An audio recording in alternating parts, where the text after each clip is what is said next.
So for this year's World's Biggest Small Group, we are tackling the big topic of identity. And to help us out with that, we have author of Good Faith, Mr. Gabe Lyons, with us. Appreciate you being here. And, for me, like what I did and not who I was my identity for so many years. And I think people still get that mixed up. Yeah, I think it's a constant struggle for most of us to not associate so tightly with the things we do as being our ultimate identity versus understanding who we are in Christ. And one of the things we found in research was 9 out of 10 Americans right now, and this isn't just Christians, but I'm just saying an average Americans do feel like they can find their purpose by just pursuing the things that would bring them pleasure. So if they just pursue something that helps them feel like they're having more fun or a more enjoyable life or more money or access to resources, that actually helps them feel purpose. And that's so antithetical to the Christian faith. And the discouraging thing was to realize that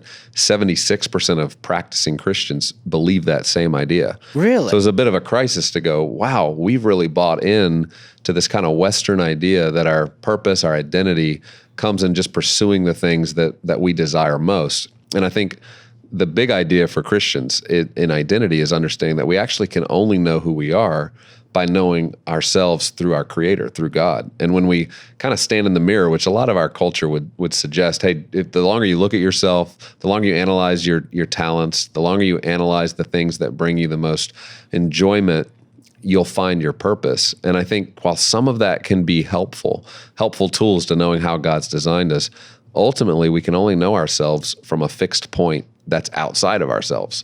And we'll go crazy trying to just look at ourselves, constantly analyze, self-analyze, assess, without understanding God's purposes in the world and then finding our purpose within that. We actually miss out on an entire realm of our identity that God meant for us to have. He meant for us, I remember Henry Blackaby saying this, that true spiritual leadership is understanding what God's up to and then getting on board with it. So for Christians, I think, part of understanding our purpose has to bring the conversation into play.